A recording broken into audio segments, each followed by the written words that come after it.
Welcome back to the JMC podcast, guys. How's everyone doing? Yeah, good man. Oh, How are good. you? Yeah, I'm fucking like happy from yesterday's results. You can tell.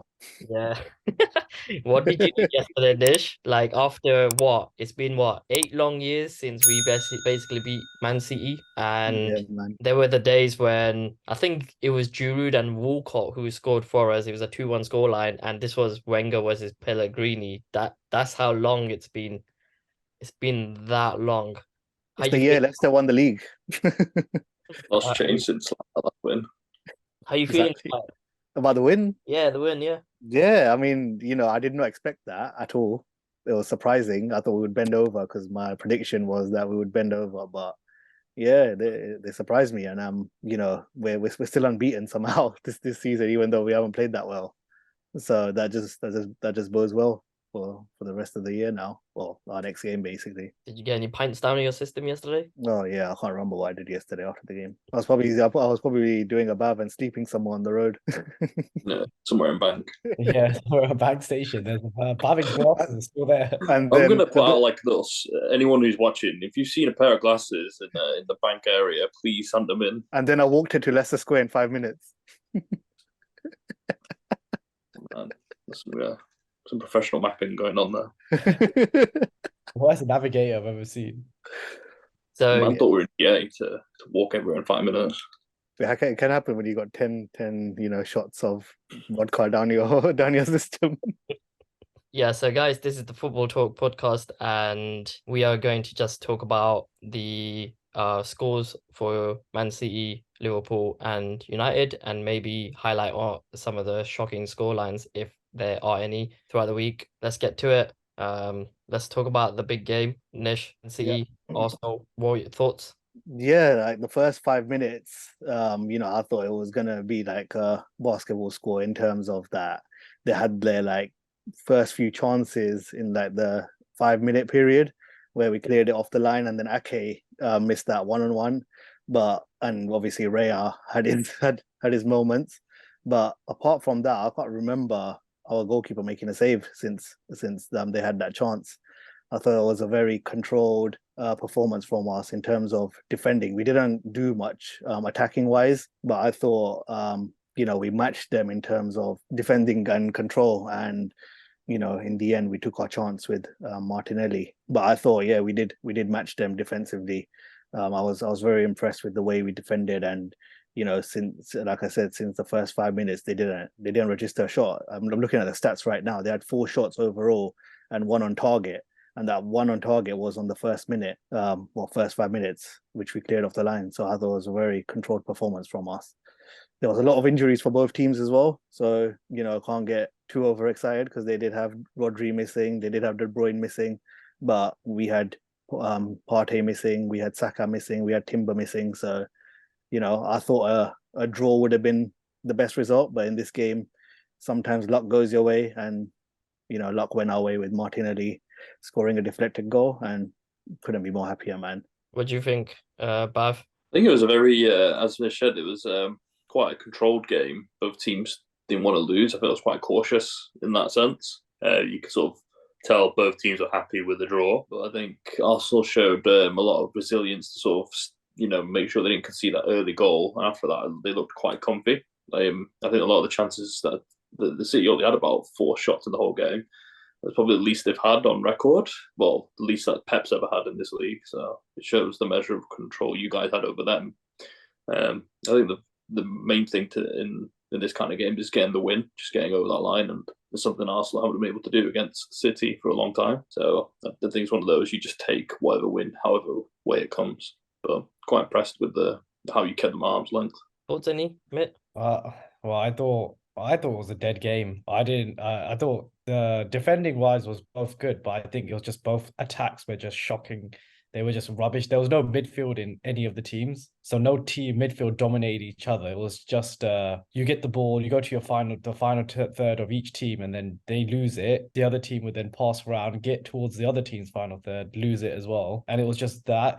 Kovacic shouldn't be there. It was a clear red. I don't know what VAR is doing as well. So I think Arsenal would have won the game if Kovacic should have got sent off. And but I thought 0-0 would have been a fair result, but I guess that's what champions do. You keep going until the end, even though it was a lucky goal. I don't know what Tomiyasu was doing in striking, but because Because of we got that, no one else there.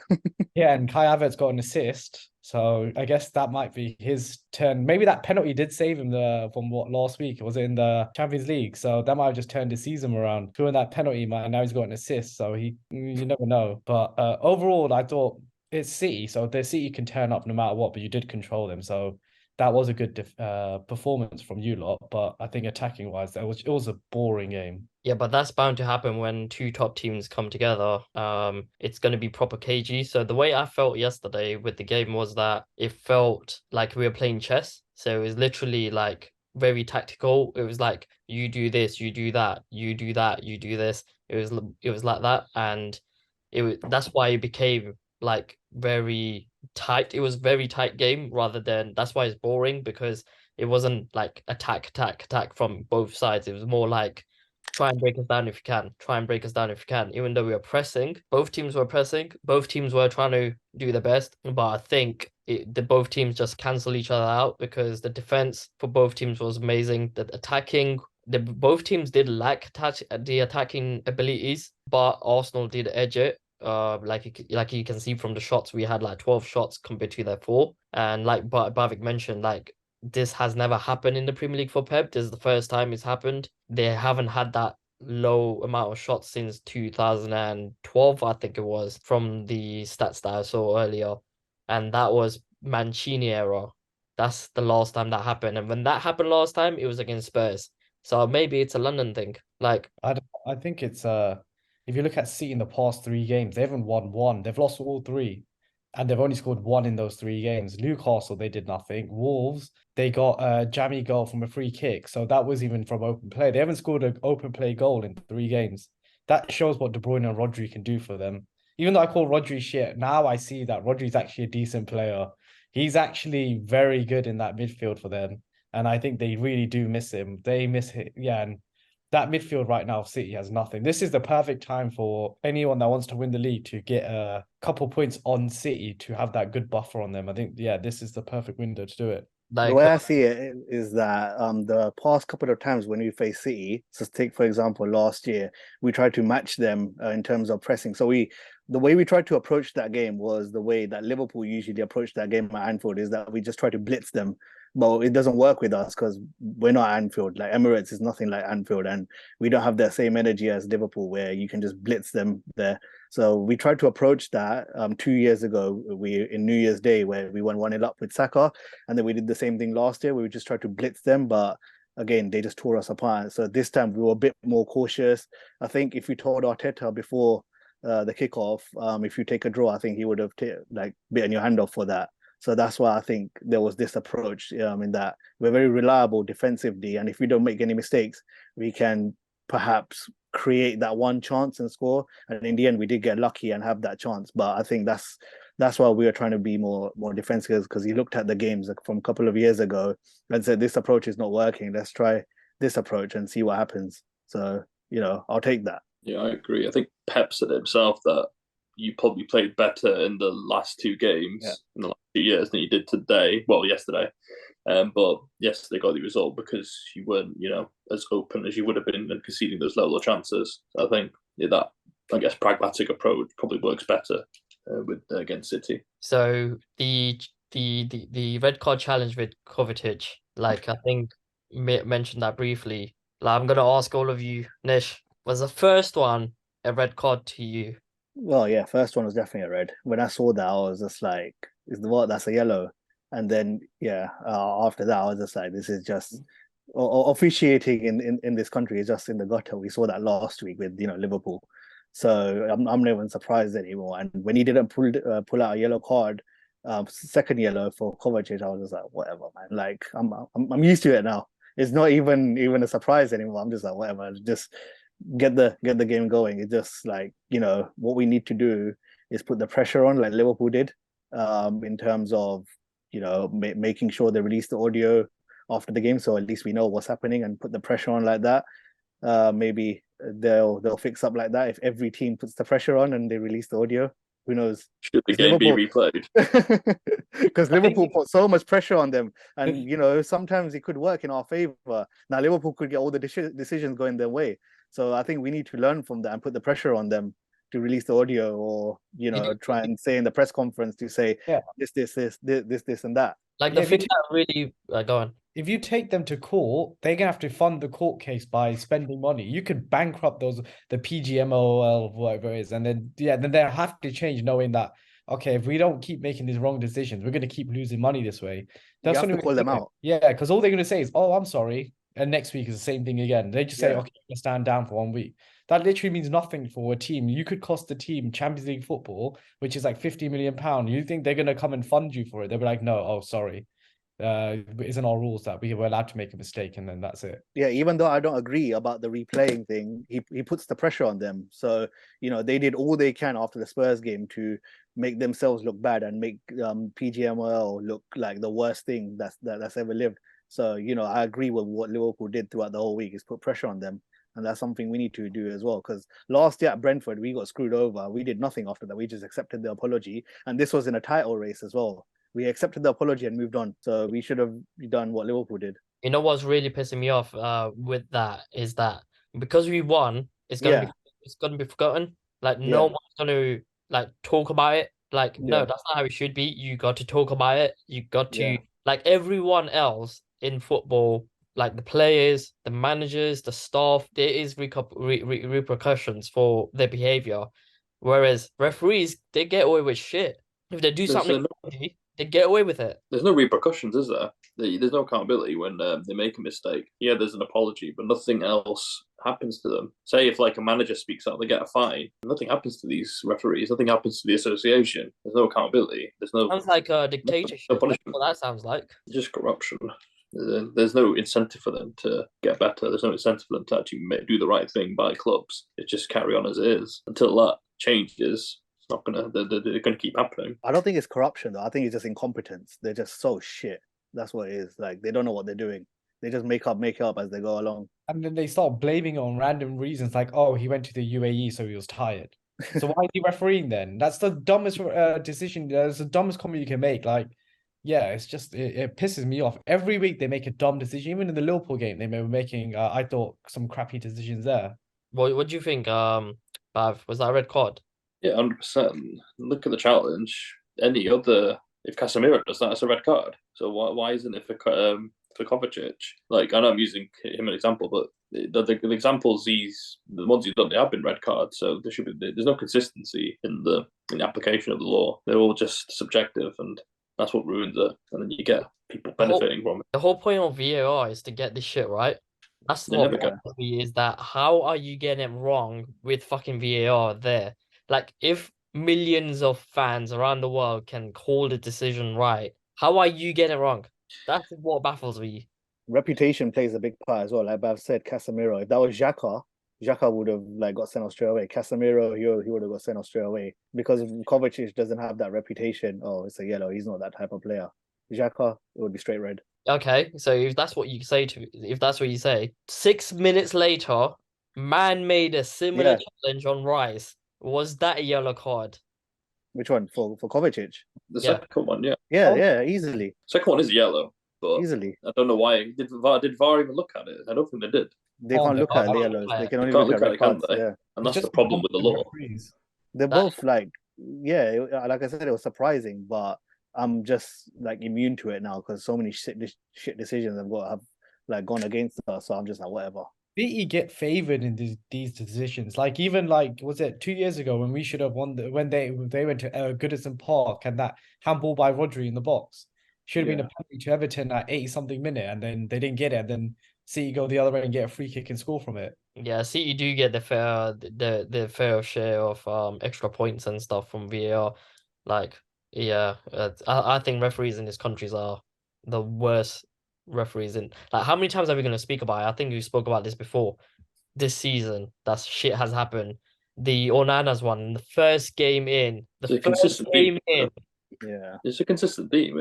You never hear it from Serie A or from La Liga or from the Bundesliga, you never hear about the referees. They're never in the news. It's only in this country. The Tottenham Liverpool game sums it up that the on-field decision was something else, and they thought that the goal was given, so let's just like, oh, carry on. And they're like, wait a minute, the goal wasn't given, and it's like, oh shit. And it's just like, what the hell? Where's the communication at? Comedy of errors. Where's the communication at? You can see why we can't reverse the decision. We can't reverse the decision. It's absolutely unacceptable. You can restart a game, the Brighton United game a few years ago for a penalty, but you cannot go back. After the final whistle's blown, you can restart a game, but you can't go back and reverse a goal decision. Absolute nonsense. I'm a big United fan, and I look at this and I hate Liverpool, but come on, how can you not make that? How can you not? You can do one but not the other. It doesn't make any sense. Yeah, that's like the worst decision ever, man. Honestly. I for that type of decision, I do think that they should be sacked. Full stop. That was just pure stupidity. And the funny thing is Darren England again in VAR that made the same fucking mistake every single time he's on VAR duties. He's always making dumb decisions. Yeah, they should get sacked. You should have 2 strikes. If you get 2 strikes, you're finished. You'll never referee again. Go back to be a chef somewhere or gardener. Yeah, don't come back playing. Yeah, be the gardener for the pitch. You can go after full time to start get a little, what's it called? Man wants to cut the grass. Yeah, just go across the pitch. Surely there's some better referees out there that they can promote or whatnot. Because anything's better than this crap. I think I've read the stat somewhere that majority of the referees in this league are from Manchester, or around Manchester. They're from up north. There's no from London. So you can see the trend that the biased decisions are happening to both United and City. They tend to get away with a lot of shit. The other one that I remember is the Bruno Fernandes one when he tripped over himself and he got a penalty somehow. Oh yeah, he managed to do that. And we've been screwed more by VAR than we have in this season. The only decision we've got was that Wolves one, but there's a few that have gone the other way. We've been screwed every game, man. We've got like 3-4. You got help yesterday. That handball on Van Dijk, you got away with. No, but that wasn't a handball. It was. Look at where his hand was. No, his hand was next to his body. It hit his knee and then it bounced up in his arm. His hand was up here. No, it wasn't up. It was next to it. It's next to his body. Man's just trying to make a point just so he doesn't feel bad. No, but you look at the still image and how did they not get a penalty there? No, we had basically we had loads of bad decisions. Like yesterday, the Pascal Gross should have got sent off for pulling back Sabotzola in the box. Yeah, it should have been red, to be fair. Well, let's move on to the Liverpool game as we are already chatting about the handball. So I have my opinion on that handball. I've seen it, but before I share my opinions, Nish, what's your opinion on that? Because if you have your arms around at the side of your body, because we got a similar penalty against Tottenham where Romero was going down, and I thought it was a 50-50. But based on a decision like that, you have to be consistent. So, Van Dijk's one was similar, so you have to give a penalty for that. With the handball or the handball? The one I was talking about is the one where he hit his thighs and he went up to his hand. Yeah, that's what Nish is talking about. Yeah, that's the one. Because his arms were on the side, and obviously Romero gave a similar decision that way. See, to me that didn't look like a penalty because it hit his thigh first, and then because he's controlling his balance, he's not like the rules states that if you deliberately try to handball the ball, then it's a penalty. I don't think he was deliberately trying to handball the ball because he was trying to balance himself. The ball hit his thighs, then it hit his hand. Because the thing is, if you're where the ball hit where he put his thigh, that's where your hand's going to be. You're not going to move your thigh and keep your hand by your side. Your hand has to move. If you put up your thigh now, where's your hand going? But if you're basing off other decisions based on but we know how shocking their decisions are. So I'm basing it on like if they're being like this, if this is what they're calling consistency, then they have to be consistent across the board or just change the rules. Yeah, but the thing is that what if the Romero Romero penalty was the wrong decision? Then it's not penalty. They got the one yesterday right. Because they got the one yesterday right. But the big difference was between those two is for Romero, it was going to go in. You were going to score. No, but the Romero one, he was going down. So That's what I'm Yeah. saying. I don't think that Good. was 50-50 because he was going down. His hand was at a different angle. If you're standing up and went like this, then yeah, it's a penalty. But because he was Yeah, already going down, it's harder to judge. So based on that, I think this one is like sort of but similar. So you need to look at, is it a natural position having your hand there when you just stood upright? It doesn't seem. no, but his hand was by his, like where his stomach is on the left, so he's put his hand there. But But the that's what thing was, Romero's one was. no, but Romero's one, the ball was going into the goal. Mitoma's shot was going bent for a throw in. It wasn't going anywhere. He scuffed the shot. It was nowhere going anywhere near the goal. So I think that's where their decision is. It's like Romero's one, the ball's going into the goal. If his hand wasn't there, it's a goal. But for Mitoma's, if Van Dijk's not there, it's going for a throw in for Liverpool. There was no one else that was going to go and tap the ball in. Because I remember similar one last year. Do you remember when you faced Liverpool faced Arsenal at the Emirates? Luis Diaz crossed it in and it hit Gabriel's knee, then it hit his arm after that. But they didn't give that. They didn't give that as a penalty. So then there was another decision where it hit his thigh and hit his arm, but they gave that a penalty because his arm was in an unnatural position. So that's what I mean. Like it's so inconsistent. For me, with the rules, what it suggests is that if it hits your thigh and it hits your hand, that's ball to hand and not hand to ball. That's not a penalty. Because like yesterday, what Van Dijk did, that wasn't a penalty because he didn't purposefully control the ball with his knee and then he decided to flick it over with his hand. I don't think he basically meant that. There's no way in hell he would have meant that. So I don't think that's a penalty. But the decisions that's been given before, I think they were wrong. That there shouldn't be a penalty. That's what I think. Because if you purposely handball the ball, that's a penalty. That's how I see it. Yeah, like Luis Suarez did in the World Cup. Or That's the one, handball. or the one when was it Gibbs? Was it Gibbs? Yeah, Gibbs. Who basically dived. Yeah, and then Chamberlain got Yeah, sent they're off. blatant handballs. This Chamberlain one's got sent off. Yeah, but ball to hands, like most of the decisions you give in the box are ball to hands anyway. it's not as Like if you like can't, he was in a like natural position. yeah, they want everyone to put their hands at the back of like behind the body, so you can't. And even then, sometimes they're given a penalty. So yeah, it's just I don't know. I'm just going Like if basing his on the hands were like decisions that behind you've done in his the body, past. you could have sympathy, but because they were way out, it's not a natural position. So that's why I'm a bit more towards the penalty side. I can see the argument against, but I still think it's a bit generous not to give a penalty. All right. Performance wise, Liverpool.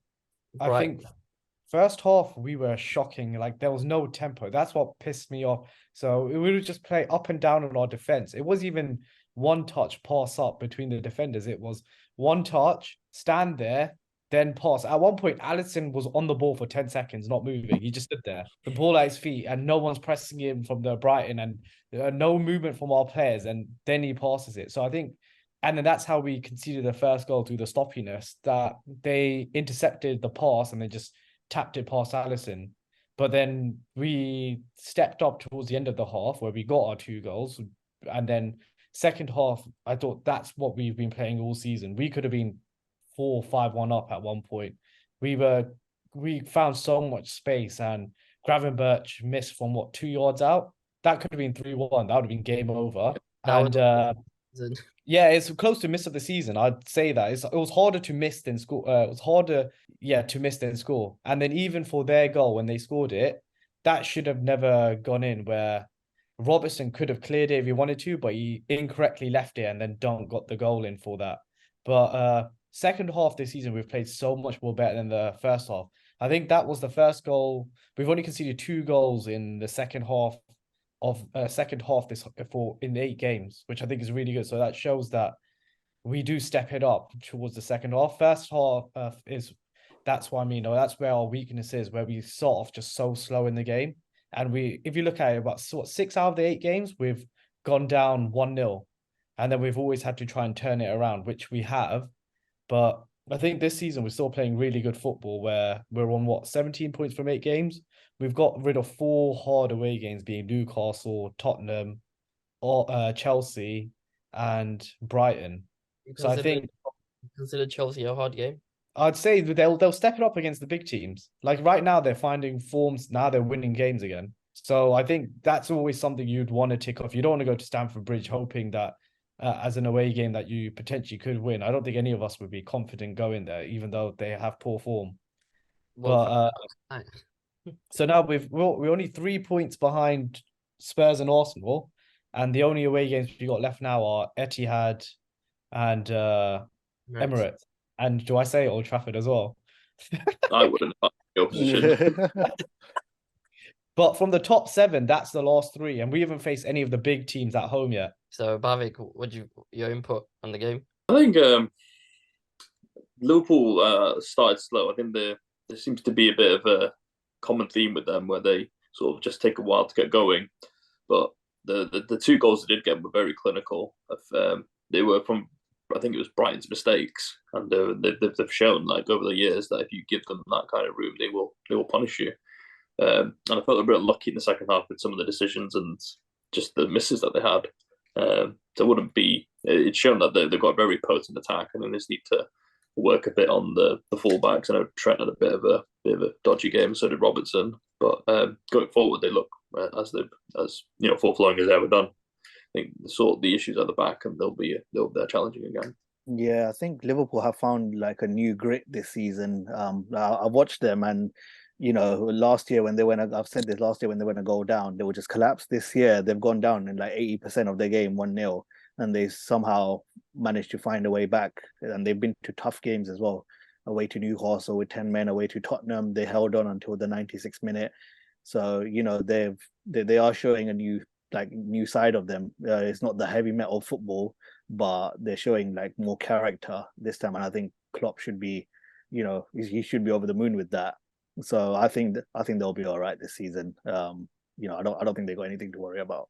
So let's move on to Bavik's favorite team. I don't think Stockport played. Did they play Stockport? I think Bavik would rather support them than Rather watch them these days. You seem you're doing all right in League 2. So yeah. Input if you have any. It's just more of the same, wasn't it? Just lucky that Scotty Too Hotty came on and got a couple of goals, but up until then, it's like that he came on and scored 2 goals. But yeah, if it masks them over. Like at the time, you were elated, yeah, you won. But when you look back at it, it was 92 minutes of absolute shite. It was just absolute complete nonsense. I think the international break's come at a good time for them, but there's a lot of issues to sort, and I don't think 2 weeks is enough to get everything back in order. Injuries don't help, but they're not an excuse. They're just very sloppy at the back. Onana seems to have fingers made of cheese strings. He just can't seem to save anything at the minute. So if someone can give a proper pair of hands, that would be a great addition. At the minute, I think he's always been like that. You know, Onana? Yeah. Yeah, he's a very dodgy keeper. I don't see what they're turning out on him. You look at some of the errors made over the years, it's just like, is he a £40 million goalkeeper? But he apparently can play football. He can play football, but he can't save. He can't save. So it's going to be a tough season with goals just going with every shot. So I've lost all hope. Do you think they're going to make it to top 5? No, it's going to be a struggle. I see 6th or 7th, unless he can grow a pair of hands. Then nothing's going to happen. Man United versus Liverpool Europa League final. We won't get to Europa League. I think we'll finish bottom of the group. So Nish. Yeah, United just look absolutely shocking. Every time they go down, I'm not even surprised. It's surprising when they do win. So yeah, it's just like I don't know what's happening there. They got a lot of off the field issues, and yeah, they got a lot of problems on field as well. I don't know what their style is. Ten Hag wants to play this, counter-attacking transition style, but I haven't seen it. And yeah, they need the win they had against Brentford just papered over the cracks. They got a lot of issues there. I think them having injuries haven't helped either. But yeah, I don't know. I worry for United. No, I share similar. I worry for United. At least Chelsea finding some form now. United, even though they won, I don't see it. You just don't see them winning because they just don't create chances, like good chances. And I feel like it will be a struggle for them. I don't think they'll get top 4 at this rate. I think they will be. I don't think they could get top 6 at this point either. I can see Brighton and Villa playing better football than them at the moment, and especially when's Varane back? He should be back after the national break. It wasn't a major issue, but even then. that might change it because they're playing, their defense is literally non-existent at the moment, and especially with the goalkeeper who doesn't provide any confidence for anyone in front of him either. I feel like that's what's causing it, because that just brings anxiety to the team and to the fans at the ground. So now United don't really have a crowd that's backing them up. It's more about the pressure the crowd's putting on them. So I feel like when they're on the ball, it's just full of nervousness. There's no confidence in their football right now. Yeah, so let's move on to the scores, Mitt, from the league table. So can you update us with the league table of who is where, and we'll make some predictions before we wrap up the show. Just because we haven't talked about this in a while, I'll just go through what we've been doing. So all four of us are competing with each other. So we're trying to predict the United, Liverpool, and Arsenal results while also trying to get the correct score. If you do predict the result and get the correct score, you get 3 points. If you only predict the result, you get 1 point. And if you do neither, you get 0 points. So currently on top, based on his name coming first, is Bav with 23 points. Nish is joining him on 23 points with 23. Why am I saying that like that? And then Rish, you're third with 22 points. And dead last is me with 17 points. I'm making a comeback slowly but surely. Yeah. If I come back, I'll be proud. So we'll go through the United ones. So who are United facing? So Sheffield United versus United. Bav, what do you think the prediction is going to be? It's going to be a struggle, but I think United should be beating Sheffield United. So I'm going to go 2-1 to United. Nish? I'm going to go 1-0 to Man United. It's going to be a struggle, though. Very, very struggle performance. I think it's going to be 2-0 to United. I just don't see Sheffield United doing anything. If United, I don't think it will be a struggle. I think United will breeze it through 2-0. I'm going to be different. I'm going to go 1-1. Man's going for the differential again. I'm the differential. I'm behind. I have to make a comeback. All right, now Liverpool, Bav. Liverpool facing Everton. Liverpool, Everton. Anfield. They always bend over for you guys, so it's going to be 2-0 to Liverpool. The personal jobbers. Yeah, I agree there. Liverpool always, destroy Everton, especially Anfield. Yeah, I'm going with 3-0 to Liverpool. I'm going 3-1 to Liverpool. It's a no-brainer, that one. I'm gonna be the differential. No, I'm not. I'm gonna go 2-0 to 3-1 Everton. I'm gonna go 3-1 Liverpool. Wayne Rooney hat-trick. All right, now let's go through Arsenal. Who Arsenal facing? Chelsea away. at Stamford Bridge. All right, now let's see. Everyone thinks Chelsea away is an easy game. What's everyone gonna go, Bob? I think it's going to be 2-0 to Arsenal. Chelsea are AIDS. Nish? Well, we beaten them last 3 times at Stamford Bridge. They are much better this season, but I think they're still our personal jobbers. So I'm going with 2-1 Arsenal. Chelsea are picking up form, but they're not really impressive though. They do struggle in games. If Saka's playing and Martinelli's back, we should have a fully fit squad. Party's back as well. A fully fit squad like Party's back and Rice in the number 8 role. I can see us destroying them like we did last year. But yeah, I don't know if Saka's gonna be back. That's the thing. I am gonna go. It might be a draw as well. That's the thing. It's either a draw or a win. I think I'm gonna go. You know what? I'm gonna back my team. I'm gonna back it. I'm gonna go 3-1 Arsenal. I'm gonna back it and go for a big scoreline. I'm being the differential. I'm gonna go 1-1. Of course. Man's either going to catch us up or he's going to go like We're gonna go tits up now. You have no choice but to take risk. What we should do, if anyone goes 10 points behind the first guy, you get kicked out. You get kicked out. And it's left a chat. All right, guys, let's wrap it up. Got a minute left. So thanks, guys, for coming onto the podcast. We are back now, and thank you, viewers, for joining our show. If you guys are new, please subscribe to our channel. Please show some love to this video. So hit that like button, and while you're at it, hit that notification bell as well. We will see you next week. Peace out.